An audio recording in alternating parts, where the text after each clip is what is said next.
ప్రపంచంలోనే అతి పెద్ద ప్రజాస్వామ్య దేశం. ఇక్కడ ప్రతి ఒక్కర్ని లెక్కించడమంటే అదెంత పెద్ద పనో ఒక్కసారి ఊహించుకోండి. ఇది కేవలం తలలు లెక్కించడం లాంటిది కాదు.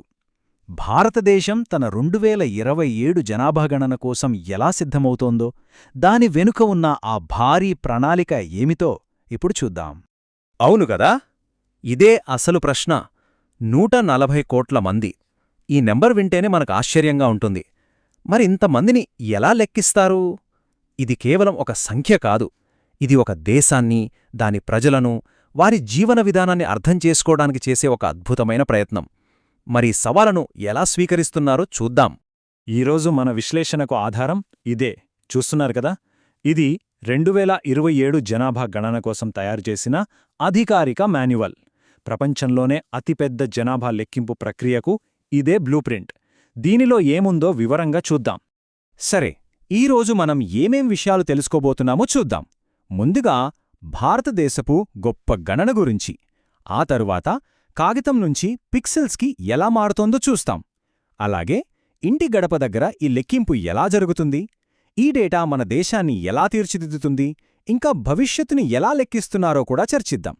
సరే, మరి మొదటి అంశంతో మొదలుపెడదాం. భారతదేశపు గొప్ప గణన. ఇది కేవలం ఒక దశాబ్దానికి ఒక్కసారి చేసే పని మాత్రమే కాదు. దీనికి చాలా పెద్ద చరిత్ర, వారసత్వం ఉన్నాయి. అవును, 2027లో జరగబోయేది మన దేశంలో 16వ జనాభా గణన. అంటే ఆలోచించండి, 1872లో మొదలైన ఈ సంప్రదాయం ఇప్పటికీ నిరంతరాయంగా కొనసాగుతూనే ఉంది. అసలు ఈ జనాభా గణన ఎందుకంత ముఖ్యం? ఈ మాన్యువల్లోనే చాలా స్పష్టంగా చెప్పారు. ప్రభుత్వ పాలన, ప్రణాళికలు, కొత్త విధానాల రూపకల్పన, వీటన్నింటికీ కావాల్సిన అత్యంత సమగ్రమైన సమాచారం ఈ సెన్సస్ నుంచే వస్తుంది. అందుకే ఇది చాలా కీలకమన్నమాట.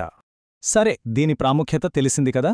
ఇప్పుడు 2027 సెన్సస్లో రాబోతున్న అతిపెద్ద మార్పు గురించి మాట్లాడుకుందాం. అదేంటంటే కాగితం నుంచి పిక్సెల్స్కి మారడం. అంటే పూర్తిగా డిజిటల్ అవ్వడం. ఇది మామూలు మార్పు కాదు. ఒక రకంగా ఇది ఒక విప్లవం. ఈ ప్రయాణం చూడండొకసారి. 1872లో మొదటిసారి మొదలైంది.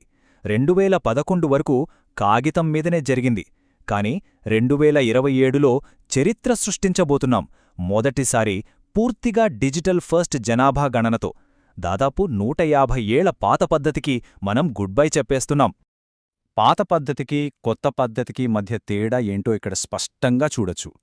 ఒకప్పుడు పెన్ను, పేపర్ ఫార్ములు, వాటిని మళ్ళీ చేత్తో కంప్యూటర్లో ఎంటర్ చేయడం, ఫలితాల కోసం ఏళ్ల తరబడి ఎదురుచూడటం, ఇదంతా గతం. కాని ఇప్పుడు అంతా మొబైల్ యాప్లోనే. ప్రజలు వాళ్లంతట వాళ్లు వివరాలు నింపేందుకు ఒక పోర్టల్, అంతా రియల్ టైంలో పర్యవేక్షణ. దీనివల్ల ఏళ్ల సమయం పట్టే పని కొన్ని నెలల్లోనే పూర్తవుతుంది. అంటే వేగం, ఖచ్చితత్వం రెండూ పెరుగుతాయన్నమాట. ఈ డిజిటల్ మార్పులో ఒక చాలా ఇంట్రెస్టింగ్ ఫీచర్ ఉంది. అదే స్వీయ గణన లేదా సెల్ఫ్ ఇన్యూమరేషన్. సింపుల్గా చెప్పాలంటే, మొదటిసారిగా మన దేశ పౌరులు తమ వివరాలను ప్రభుత్వ అధికారి ఇంటికి వచ్చేవరకు ఆగకుండా వాళ్లంతట వాళ్లే ఆన్లైన్లో ఒక పోర్టల్ ద్వారా నింపి సబ్మిట్ చెయ్యొచ్చు. ఇది చాలా పెద్ద మార్పు. టెక్నాలజీ గురించి చాలా మాట్లాడుకున్నాం. కానీ ఎంత టెక్నాలజీ ఉన్నా చివరకు ఈ పనిని క్షేత్రస్థాయిలో పూర్తి చేసేది మనుషులే. సరే, ఇప్పుడు ఈ భారీ లెక్కింపును నిజం చేస్తున్న ఆ వ్యక్తుల గురించి తెలుసుకుందాం. ఈ మొత్తం ప్రక్రియలో హీరో ఎవరంటే ఎన్యూమరేటర్. వీళ్ళు ప్రత్యేకంగా శిక్షణ పొందిన అధికారులు. వీలే ఇంటింటికి వెళ్లి మొబైల్ యాప్ ఉపయోగించి మనందరి వివరాలు సేకరిస్తారు. నిజం చెప్పాలంటే ఈ మొత్తం ఆపరేషన్కు వీలే వెన్నుముక. అయితే ఈ పనిలో కొన్ని ముఖ్యమైన పదాలను మనం అర్థం చేసుకోవాలి. ఉదాహరణకు, సెన్సస్ హౌస్కి, కుటుంబంకి తేడా ఏంటి? సెన్సస్ హౌస్ అంటే సింపుల్గా బయటినుంచి లోపలికి రావడానికి ఒక దారి ఉన్న నిర్మాణం. అదే కుటుంబమంటే ఒకే వంటగదిలో వండుకునే, తినే మనుషుల సమూహం. అంటే ఒకే సెన్సస్ హౌస్లో ఒకటి కన్నా ఎక్కువ కుటుంబాలు కూడా ఉండొచ్చు. ఈ చిన్న తేడాను కరెక్ట్గా రికార్డ్ చేయడం చాలా ముఖ్యం. లేకపోతే లెక్కలు తప్పుతాయి. సరే, ఒక ఎన్యూమరేటర్ పని ఎలా ఉంటుందో స్టెప్ బై స్టెప్ చూద్దాం. ముందుగా వాళ్ళకిచ్చిన ఏరియా మ్యాప్ తీసుకుంటారు. తరువాత ఆ ఏరియాలోని ప్రతి ఇంటినీ, ప్రతి నిర్మాణాన్ని గుర్తిస్తారు. ఆ తర్వాత యాప్ ద్వారా డేటా సేకరిస్తారు. చివరగా ఆ డేటాను సెంట్రల్ సర్వర్కు సింక్ చేస్తారు. అంతా చాలా పక్కా ప్లాన్తో జరుగుతోంది. ఇక్కడ క్షేత్రస్థాయిలో ప్రధానంగా 2 పాత్రలుంటాయి.